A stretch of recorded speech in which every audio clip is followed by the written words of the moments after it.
Assalamualaikum warahmatullahi wabarakatuh. Perkenalkan, nama saya Muhammad Ahsanul Insan dari jurusan Manajemen Informatika, program studi D4 Politeknik Negeri Sriwijaya Palembang. Dan rekan saya. Halo, saya Alifa, mahasiswi semester 2 program studi D4 Manajemen Informatika Politeknik Negeri Sriwijaya Palembang. Dan pada video ini kami akan membahas tentang security hardening pada sistem operasi Linux. Jadi tanpa berlama-lama lagi, mari kita ke video pembahasannya.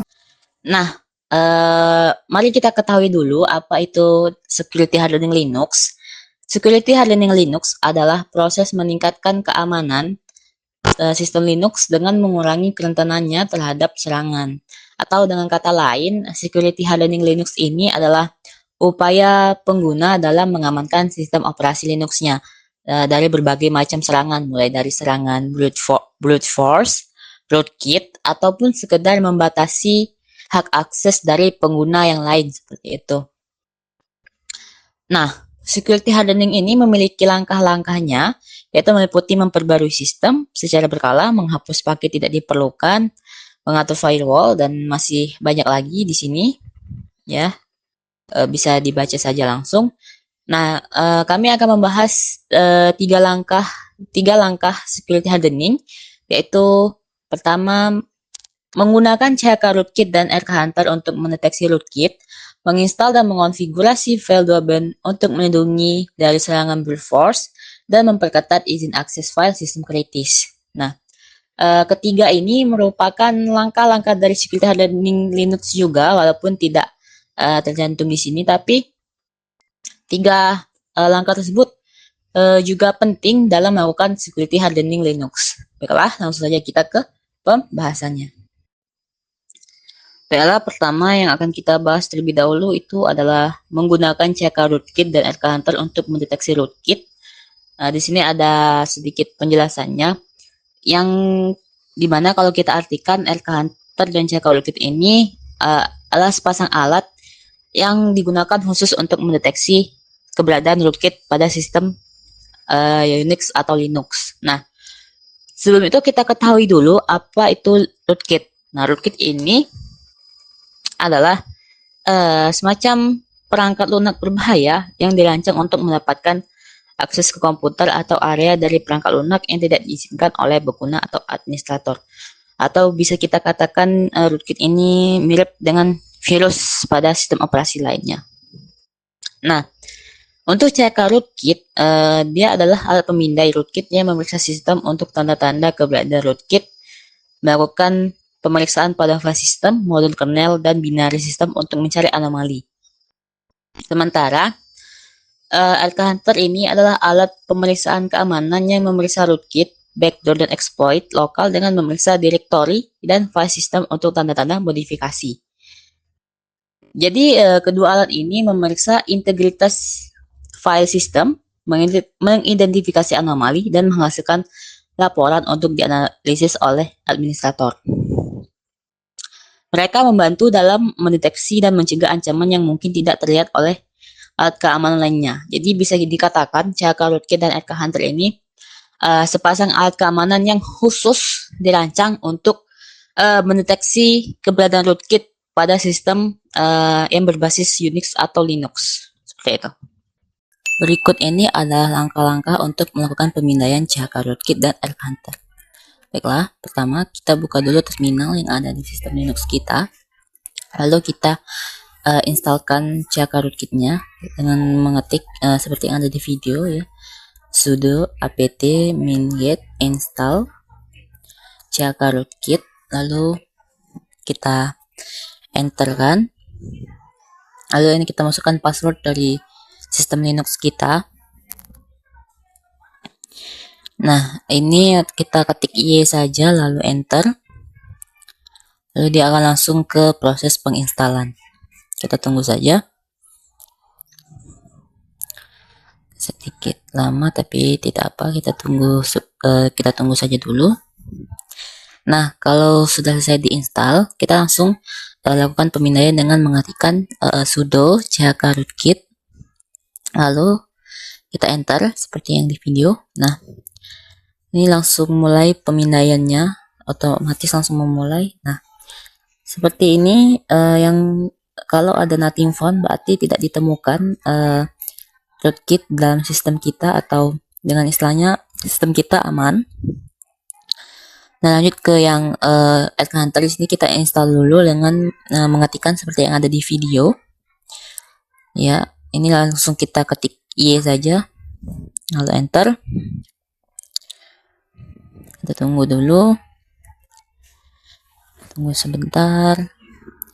Nanti akan muncul menu atau pop-up konfigurasi.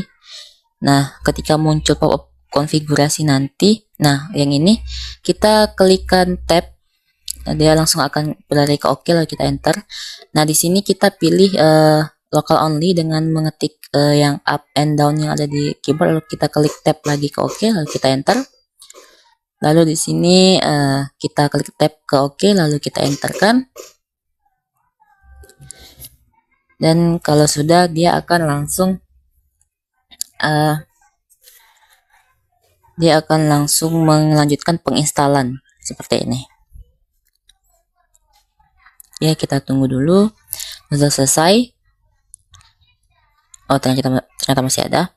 Kita tunggu dulu penginstalannya. Memang agak lama penginstalan untuk yang RK Hunter-nya.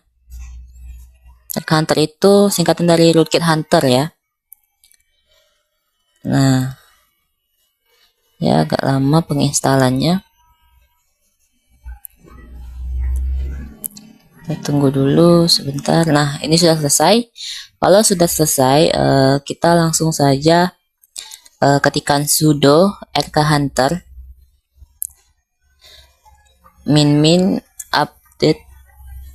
Nah, ini untuk mengupdate RK Hunter-nya, tapi karena di sini baru saja diinstal, jadi dia tidak bisa melakukan update ya, karena baru saja diinstal. Jadi kita langsung saja ke sudo RK Hunter min cek, lalu enter. Nah, dia langsung menjalankan pemindaiannya.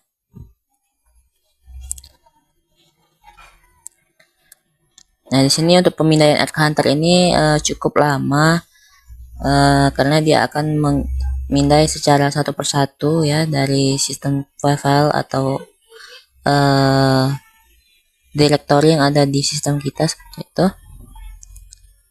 Jadi di bagian ini akan saya percepat saja ya.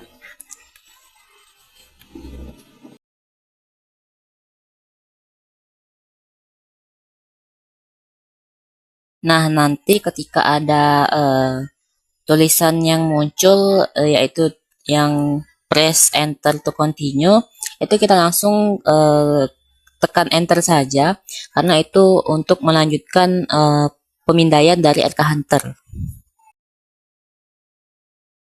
Nah, setelah pemindaian dari RK Hunter selesai, akan muncul sistem cek sumari atau ini kesimpulan dari pengecekan sistem oleh RK Hunter, di mana ini bisa kita lihat file properties checks-nya.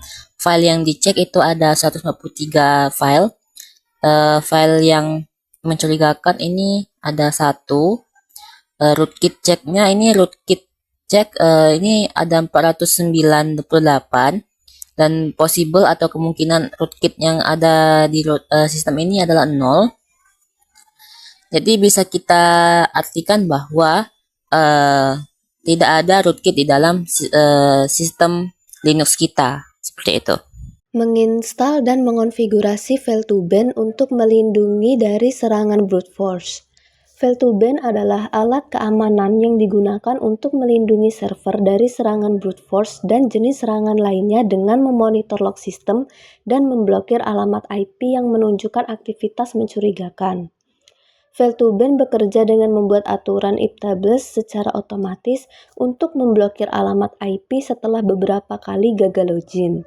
Fungsi Fail2ban yaitu 1. Mencegah serangan brute force dengan cara membatasi upaya login yang gagal untuk mencegah serangan brute force pada layanan seperti SSH, FTP, dan HTTP. Kedua, Pemantauan log otomatis, yaitu dengan memantau log sistem dan mendeteksi pola serangan. Ketiga, blokir otomatis, yaitu dengan cara otomatis memblokir alamat IP yang menunjukkan perilaku mencurigakan. Terakhir, yaitu konfigurasi fleksibel, yaitu dengan mendukung berbagai layanan dan dapat dikonfigurasi untuk kebutuhan spesifik. Dengan demikian, dapat disimpulkan bahwa Fail2ban berfokus melindungi server dari serangan brute force dengan memblokir alamat IP yang berulang kali mencoba login. Manfaat Fail2ban yaitu melindungi dari serangan brute force dengan otomatis memblokir IP dan otomatis memantau dan merespon ancaman. Langkah pertama dalam menginstal dan mengonfigurasi Fail2ban yaitu dengan masuk ke root terlebih dahulu dengan cara ketik sudo su. Lalu ketik sudo apt-get update. Jika sudah, ketik sudo apt-get install Fail2ban. Lalu akan muncul pertanyaan yaitu do you want to continue? Ketik Y dan Fail2ban akan terinstall. Langkah berikutnya yaitu konfigurasi Fail2ban dengan cara buat file lokal terlebih dahulu agar tidak mengubah file default, yaitu dengan cara ketik sudo cp/etc/fail2ban/etc/fail2ban/jail.conf/etc/fail2ban/jail.local lalu enter.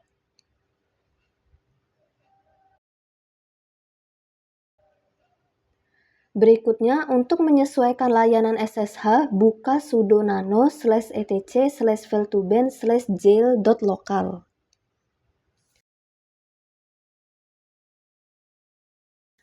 Jika sudah muncul seperti yang ada di video, tambahkan enable true di bawah mode normal dan di atas port SSH. Lalu, logpath diganti dengan /var/log/out/log dan backend diganti dengan maxtree 5.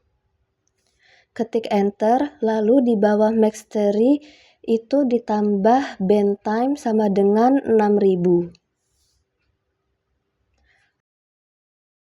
Lalu enter, klik yes, dan jika sudah kembali ke tempat yang awal, seperti pada video tersebut, lanjut dengan enable Fail2ban dengan cara ketik sudo systemctl start Fail2ban. Lalu lanjut ketik sudo systemctl enable Fail2ban. Lalu periksa status Fail2ban dengan cara ketik sudo Fail2ban client status dan sudo Fail2ban client status sshd.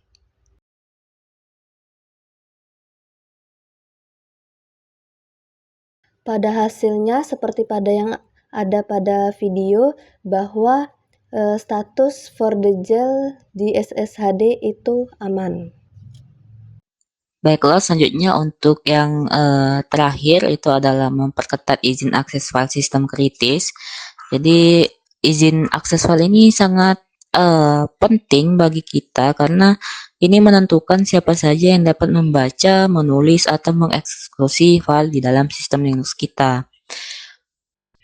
Memperketat izin akses ini berarti kita memastikan hanya pengguna yang berwenang saja yang dapat mengakses file-file tersebut dan dapat mengurangi resiko dari penyalahgunaan dan pelanggaran keamanan dari pihak-pihak yang tidak bertanggung jawab. Nah, untuk fungsi dari memperketat izin akses sendiri itu bisa teman-teman baca langsung pada video di atas ya. Ada 4 fungsi seperti itu.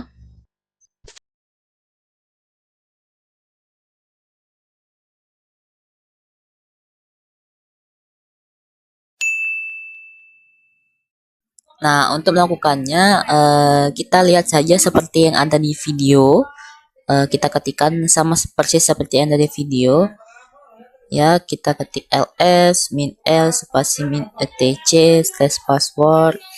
spasi slash etc slash shadow spasi slash etc slash ssh slash sshd underscore config, lalu enter. Lalu akan muncullah izin dari file tersebut. Lalu lanjut kita langsung ketik untuk mengubah izin file tersebut seperti yang ada di video.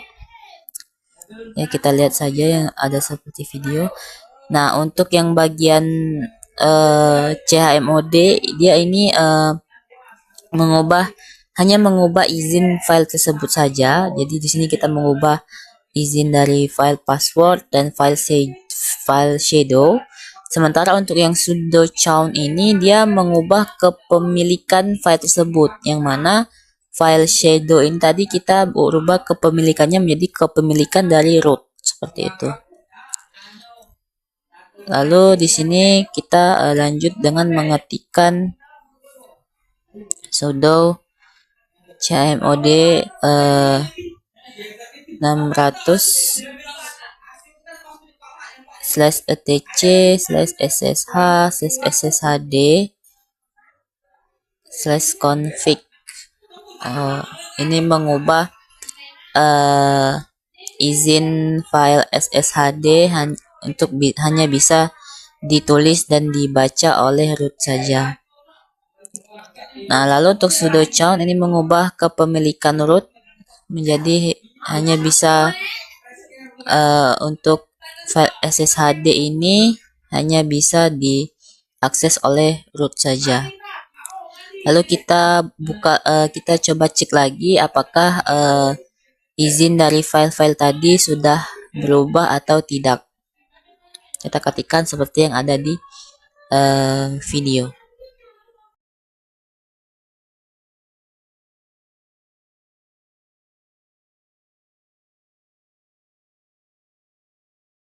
Bisa dilihat di sini bahwa kepemilikan dari file-file tersebut sudah berbeda, tidak lagi seperti yang di atas tadi. Kesimpulan, penggunaan alat seperti chrootkit, rkhunter, dan fail2ban serta memperketat izin akses file sangat penting untuk menjaga keamanan sistem Unix atau Linux. Chrootkit dan rkhunter mendeteksi rootkit, backdoor, dan exploit lokal dengan memeriksa file sistem, modul kernel, dan binary, serta menghasilkan laporan untuk analisis lebih lanjut. Fail2ban melindungi terhadap serangan brute force dengan memonitor log sistem dan memblokir alamat IP yang mencurigakan secara otomatis. Memperketat izin akses file memastikan hanya pengguna berwenang yang dapat mengakses file penting, menjaga integritas sistem, dan mengurangi risiko eksploitasi. Kombinasi alat ini membentuk lapisan pertahanan yang kuat, krusial untuk keamanan integritas sistem Unix atau Linux.